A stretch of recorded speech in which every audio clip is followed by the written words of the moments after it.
63वां सर्ग। शतानंद जी कहते हैं, श्री राम जब 1000 वर्ष पूरे हो गए तब उन्होंने व्रत की समाप्ति का स्नान किया।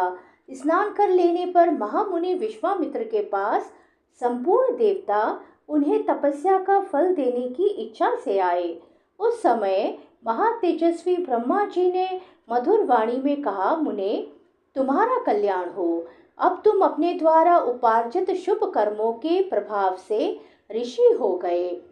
उनसे ऐसा कहकर देवेश्वर ब्रह्मा जी पुनः स्वर्ग को चले गए।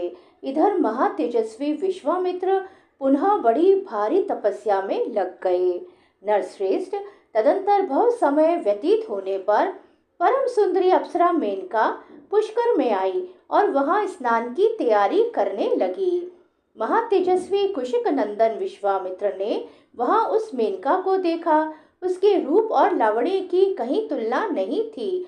जैसे बादल में बिजली चमकती हो, उसी प्रकार वह पुष्कर के जल में शोभा पा रही थी। उसे देखकर विश्वामित्र मुनि काम के अधीन हो गए और उससे इस प्रकार बोले, अप्सरा, तेरा स्वागत है। तू मेरे इस आश्रम में निवास कर। तेरा भला हो। मैं काम से मोहित हो रहा हूँ, मुझ पर कृपा कर। उनके ऐसा कहने पर सुंदर कटी प्रदेश वाली मेनका वहां निवास करने लगी।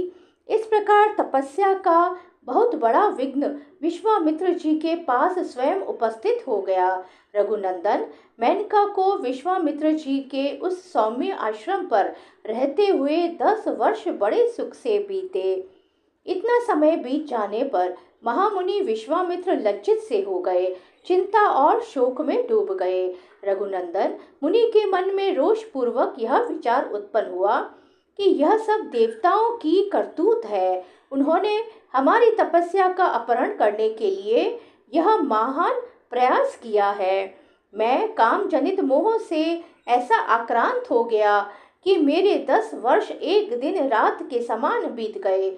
यह मेरी तपस्या में बहुत बड़ा विघ्न उपस्थित हो गया। ऐसा विचार कर मुनिवर विश्वामित्र लंबी सांस खींचते हुए पश्चाताप से दुखित हो गए।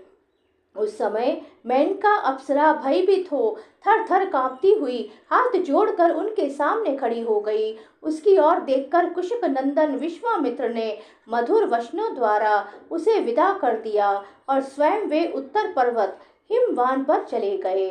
वहां उन महायशस्वी मुनि ने निश्चयात्मक बुद्धि का आश्रय ले कामदेव को जीतने के लिए कौशिकी तट पर जाकर दुर्जय तपस्या आरंभ की।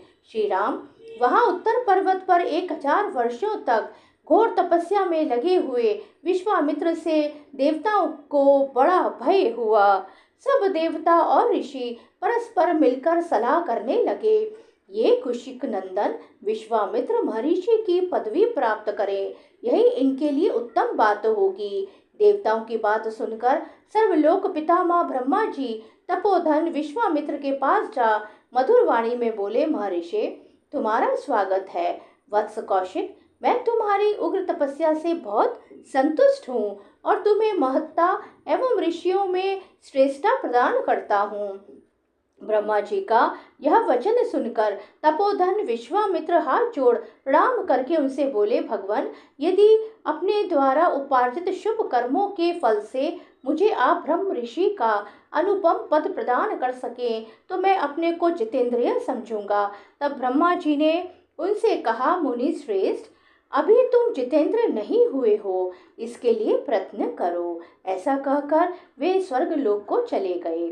देवताओं के चले जाने पर महामुनि विश्वामित्र ने पुनः घोर तपस्या आरंभ की। वे दोनों भुजाएं ऊपर उठाए बिना किसी आधार के खड़े होकर केवल वायु पीकर रहते हुए तप में संलग्न हो गए।